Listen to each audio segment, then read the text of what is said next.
kakrag, welcome back to my vlog. Isang magandang hapon sa inyong lahat mula dito sa Lasak City. At ito na nga ang mga latest na mga chikahan ngayon na pinag-uusapan ng mga active na mga chismosa at mga chismosa sa social media. Simplihang menopausal fashion destruction look lang tayo for today's chismis mga kakrag. Kasi pag-chichismisan natin ang latest prediction ni Gourmet sa Miss Universe 2025. So taon-taon naman talaga chine-check ko yung ano niya mga prediction, mga pahula galore. Tigmo agoko niya na ang hirap talagang idikod.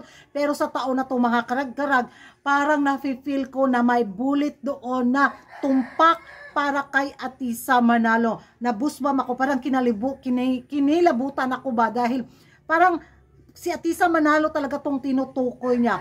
Naku mga karag-karag, kung hindi nyo pa nabasa, nako, basahin na niyo. At kung magaling kayo sa pagdikod ng mga pa-prediction ni Gourmet, nako, subukan ninyo kung hindi ba ma-stress yung utak ninyo. Dahil ako na niregla. Ito ay pala hula lang, nasa sa atin na yan kung maniniwala tayo rin, pero naniniwala pa rin ako sa tadhana ng isang kandidata.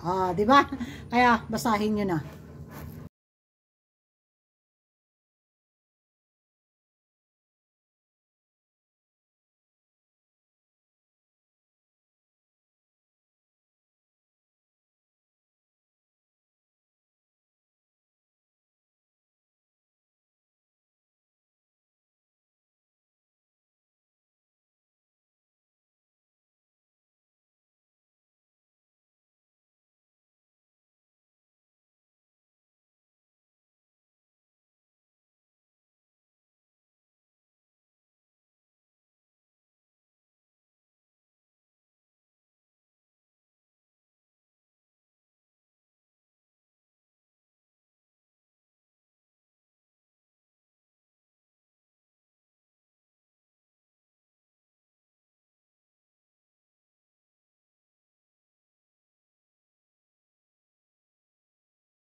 Yan ang mga karag-karag, nabasa na ninyo ang prediction ni Gourmet sa Miss Universe 2025. Para sa sariling opinion ko lang, ang hirap ilikod kung sino yung mga kandidatang tinutukoy niya. Ewan ko ba kung bakit pa niya hindi diretsong sabihin din yung mga bansa. Pero yun nga, kailangan pa tayo niyang stressin. Pero doon sa bullet number 9 at bullet number 10, parang Atisa Manalo para sa akin. Nararamdaman ko talaga na Philippines yung tinutukoy niya sa bullet number 9 at sa bullet number 10. Ewan ko kung magkapareho ba tayo ng ano ba, kabas sa dibdib. Kasi parang yung ano ba, yung pagkatugma bitaw ng ano, connected with letter Q, connected with letter R, kasi yung lola ni Atisa Manalo is start with letter R yung pangalan, di ba? Ay, ambot lang. Pero sana doon sa mga bullet na mga sinabi niya, may Philippines doon na makapasok, di ba? So kung bullet number 9, first runner up, kung bullet number 10, yun yung winner.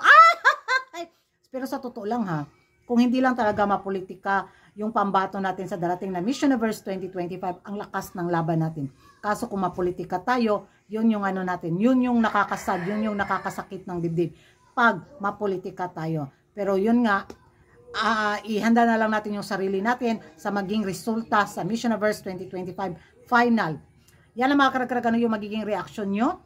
Sa tingin nyo, pasok kaya sa bullet number 9 or bullet number 10 si Atisa Manalo? Mag-ingay tayo sa comment section at kung hindi ka pa nakapag-subscribe sa YouTube channel ko, don't forget to like and subscribe Kuragan Karag and hit the notification bell para updated kayo sa mga latest kaganapan at late na intriga sa mundo ng beauty pageant. And thank you for watching. See you in my next vlog. Bye-bye!